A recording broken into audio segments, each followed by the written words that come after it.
ஆதியாகமம் 19ஆம் அதிகாரம்.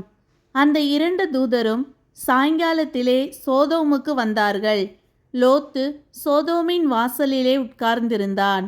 அவர்களைக் கண்டு லோத்து எழுந்து எதிர்கொண்டு தரைமட்டும் குனிந்து, ஆண்டவன்மார்களே, அடியேனுடைய வீட்டு முகமாய் நீங்கள் திரும்பி உங்கள் கால்களைக் கழுவி ராத்தங்கி காலையில் எழுந்து பிரயாணப்பட்டு போகலாம் என்றான். அதற்கு அவர்கள், அப்படியல்ல, வீதியிலே ராத்தங்குவோம் என்றார்கள். அவன் அவர்களை மிகவும் வருந்தி கேட்டுக்கொண்டான். அப்பொழுது அவனிடத்திற்கு திரும்பி அவன் வீட்டிலே பிரவேசித்தார்கள். அவன் புளிப்பில்லா அப்பங்களை சுட்டு அவர்களுக்கு விருந்து பண்ணினான். அவர்கள் புசித்தார்கள். அவர்கள் படுக்கும் முன்னே சோதோம் பட்டணத்து மனிதராகிய வாலிபர் முதல் கிழவர் மட்டுமுள்ள ஜனங்கள் அனைவரும் நாலா திசைகளிலும் இருந்து வந்து வீட்டை சூழ்ந்து கொண்டு லோத்தை கூப்பிட்டு, இந்த ராத்திரி உன்னிடத்தில் வந்த மனுஷர் எங்கே? நாங்கள் அவர்களை அறியும்படிக்கு அவர்களை எங்களிடத்தில் வெளியே கொண்டு வா என்றார்கள். அப்பொழுது லோத்து வாசலுக்கு வெளியே வந்து தனக்கு பின்னாலே கதவை பூட்டி அவர்களிடத்தில் போய், சகோதரரே, இந்த அக்கிரமம் செய்ய வேண்டாம். இதோ புருஷரை அறியாத 2 குமாரத்திகள் எனக்கு உண்டு. அவர்களை உங்களிடத்திற்கு வெளியே கொண்டு வருகிறேன். அவர்களுக்கு உங்கள் இஷ்டப்படி செய்யுங்கள்.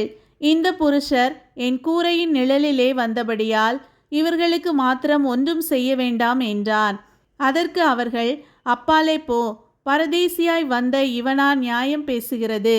இப்பொழுது அவர்களுக்கு செய்வதை பார்க்கிலும் உனக்கு அதிக பொல்லாப்பு செய்வோம் என்று சொல்லி லோத்து என்பவனை மிகவும் நெருக்கி கதவை உடைக்க கிட்டினார்கள். அப்பொழுது அந்த புருஷர்கள் தங்கள் கைகளை வெளியே நீட்டி லோத்தை தங்கள் அண்டைக்கு வீட்டுக்குள் இழுத்துக்கொண்டு கதவை பூட்டி தெருவாசலில் இருந்த சிறியோரும் பெரியோருமாகிய மனிதருக்கு குருட்டாட்டம் பிடிக்க பண்ணினார்கள். அப்பொழுது அவர்கள் வாசலை தேடி தேடி அலுத்து போனார்கள். பின்பு அந்த புருஷர் லோத்தை நோக்கி, இவ்விடத்தில் இன்னும் உனக்கு யார் இருக்கிறார்கள்? மருமகனாவது உன் குமாரராவது உன் குமாரத்திகளாவது பட்டணத்தில் உனக்குரிய எவர்களாவது இருந்தால் அவர்களை இந்த ஸ்தலத்திலிருந்து வெளியே அழைத்து கொண்டு போ. நாங்கள் இந்த ஸ்தலத்தை அழிக்கப் போகிறோம். இவர்கள் கூக்குரல் கர்த்தருடைய சமூகத்தில் பெரிதாயிருக்கிறது. இதை அழிக்க கர்த்தர் எங்களை அனுப்பினார் என்றார்கள்.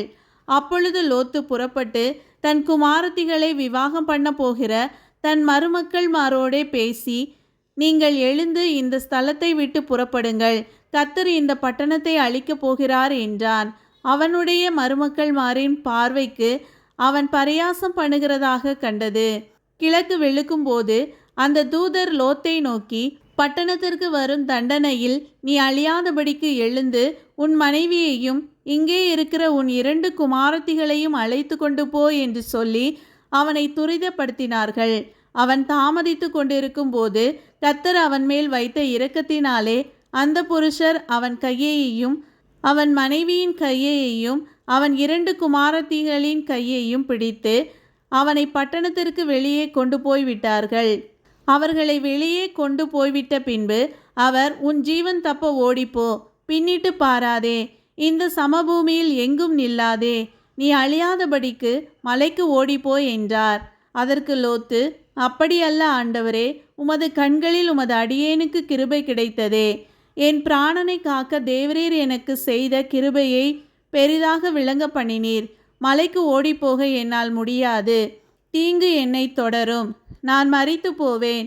அதோ அந்த ஊர் இருக்கிறதே, நான் அதற்கு ஓடிப்போகத்தக்கதாய் அது கிட்ட இருக்கிறது, சின்னதுமாய் இருக்கிறது. என் பிராணன் பிழைக்க நான் அங்கே ஓடிப்போகட்டும். அது சின்ன ஊர்தானே என்றான். அதற்கு அவர், நீ கேட்டுக்கொண்ட ஊரை நான் கவிழ்த்து போடாதபடிக்கு இந்த விஷயத்திலும் உனக்கு அனுக்கிரகம் பண்ணினேன். தீவிரமாய் அங்கே ஓடி தப்பித்துக்கொள். நீ அங்கே போய் சேரு மட்டும் நான் ஒன்றும் செய்யக்கூடாது என்றார். ஆகையால் அந்த ஊர் சோவார் எண்ணப்பட்டது. லோத்து சோவாருக்குள் வரும்போது பூமியின் மேல் சூரியன் உதித்தது. அப்பொழுது கர்த்தர் சோதோமின் மேலும் கொமோராவின் மேலும் கர்த்தராலே வானத்திலிருந்து கந்தகத்தையும் அக்கினியையும் வருஷிக்க பண்ணி அந்த பட்டணங்களையும் அந்த சமபூமி அனைத்தையும் அந்த பட்டணங்களின் எல்லா குடிகளையும் பூமியின் பயிரையும் அழித்து போட்டார். அவன் மனைவியோ பின்னிட்டு பார்த்து உப்புத்தூண் ஆனாள். விடியற்காலத்தில் ஆபிரகாம் எழுந்து தான் கர்த்தருக்கு முன்பாக நின்ற இடத்திற்கு போய் சோதோம் கொமோரா பட்டணங்களின் திசையையும் சமபூமியாகிய தேசம் முழுவதையும் நோக்கி பார்த்தான். அந்த பூமியின் புகை சூளையின் புகையைப் போல எழும்பிற்று. தேவன் அந்த சமபூமியின் பட்டணங்களை அழிக்கும்போது தேவன் ஆபிரகாமை நினைத்து லோத்து குடியிருந்த பட்டணங்களை தாம் கவிழ்த்து போடுகையில் லோத்தை அந்த அழிவின் நடுவிலிருந்து தப்பி போகும்படி அனுப்பிவிட்டார். பின்பு லோத்து சோவாரிலே குடியிருக்க பயந்து சோவாரை விட்டு போய் அவனும் அவனோடே கூட அவனுடைய 2 குமாரத்திகளும் மலையிலே வாசம் பண்ணினார்கள். அங்கே அவனும் அவனுடைய 2 குமாரத்திகளும் ஒரு கெபியிலே குடியிருந்தார்கள். அப்பொழுது மூத்தவள் இளையவளை பார்த்து, நம்முடைய தகப்பன் முதிர் வயதானார். பூமியெங்கும் நடக்கிற முறைமையின்படியே நம்மோடே சேர பூமியிலே ஒரு புருஷனும் இல்லை. நம்முடைய தகப்பனால் சந்ததி உண்டாகும்படிக்கு அவருக்கு மதுவை குடிக்க கொடுத்து அவரோடே சயனிப்போம் வா என்றாள். அப்படியே அன்று இரவிலே தங்கள் தகப்பனுக்கு மதுவை குடிக்க கொடுத்தார்கள். மூத்தவள் போய் தன் தகப்பனோடே சயனித்தாள். அவள் சயனித்ததையும் எழுந்திருந்ததையும் அவன் உணராதிருந்தான். மறுநாளிலே மூத்தவள் இளையவளை பார்த்து, நேற்று ராத்திரி நான் தகப்பனோடே சயனித்தேன். இன்று ராத்திரியும் மதுவை குடிக்க கொடுப்போம்.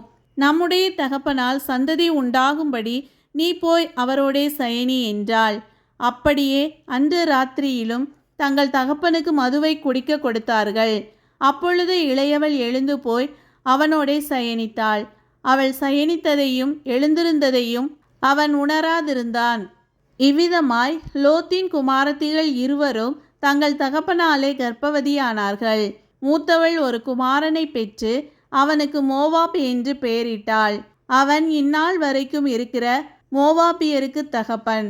இளையவளும் ஒரு குமாரனை பெற்று அவனுக்கு பென்னமி என்று பெயரிட்டாள். அவன் இந்நாள் வரைக்கும் இருக்கிற அம்மோன் புத்திரருக்கு தகப்பன்.